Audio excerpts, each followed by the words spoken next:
Hello and I love you. Welcome to the Daily Dose, your daily dose of well-being. I'm Heather Peterson Lockhart. I'm the Chieftess. I'm a well-being coach.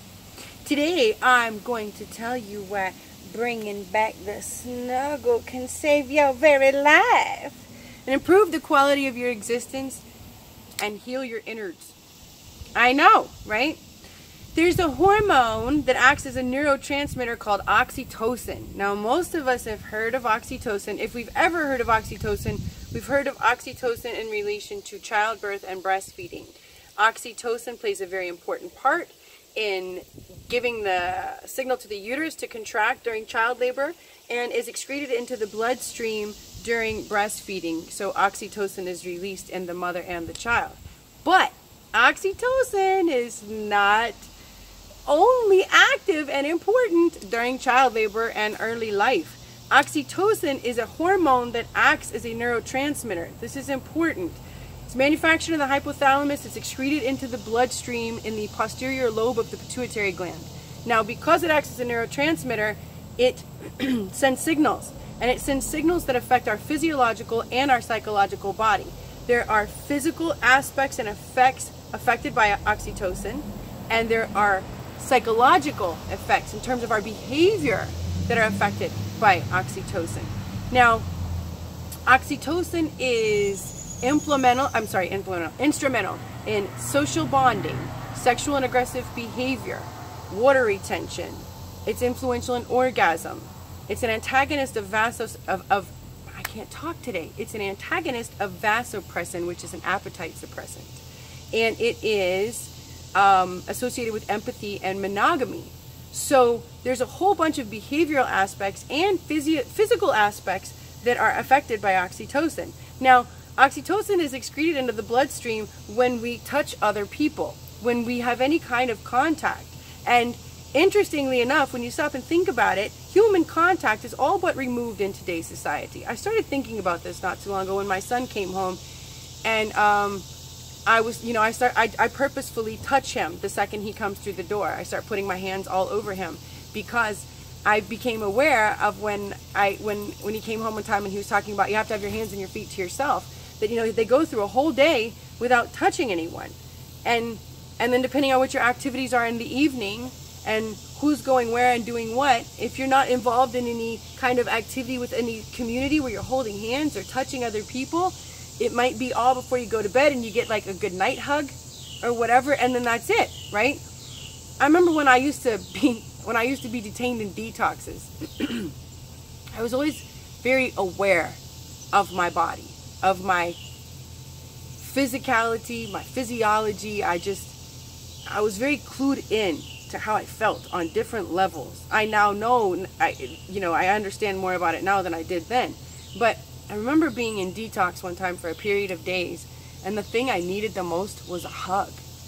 And it was interesting. I wasn't seeking a hug of a certain person or a certain gender or a certain size or a certain exchange for a certain feeling.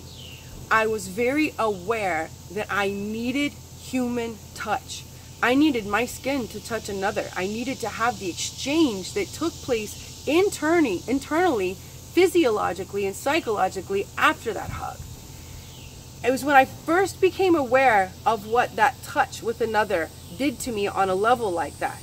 Just a completely platonic, nonchalant, could be inconsequential, Mercury retrograde, touch. But it's not inconsequential. Like I said, I know now. But I remember there one day that I wanted to just hug people. I was like, can we just hug? Can I just hug everybody? And of course everyone was fine with that.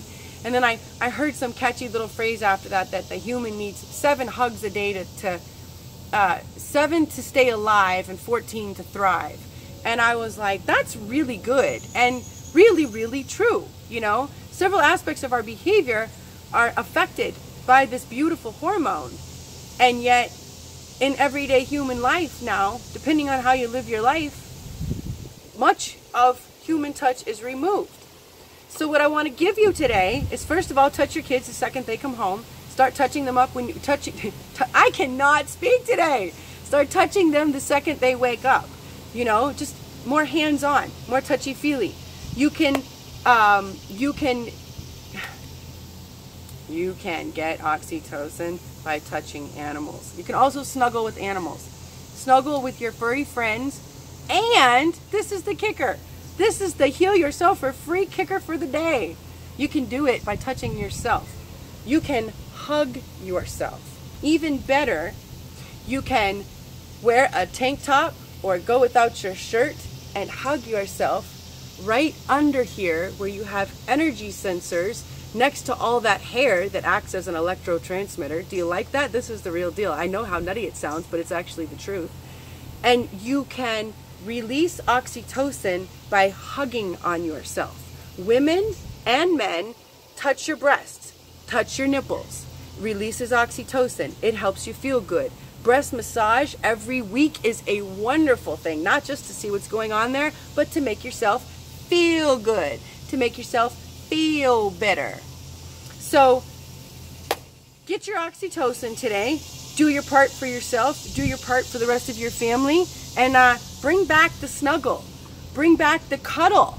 You know, we're gregarious creatures. Think about this. We're not born in eggs in a nest and then left to hatch and rear ourselves. We're born live to another being that we absolutely depend upon, not just for the sustenance, not just for the milk, but for there's a bunch of other processes going on here. There's a bunch of other exchanges. Remember, I've been talking to you about nutrition is not just what you put in your mouth. It's what you take in, right? And we take in and we process a whole lot just by the simple act of touching ourselves and another and consciously connecting. So, snuggle, snuggle, snuggle, cuddle, cuddle, cuddle, touch, touch, touch. Card for the day. Energy flows where my intention goes. I love you so much. It's Friday, so I won't see you till Monday. I hope you have a great weekend, and I look forward to seeing you on Monday.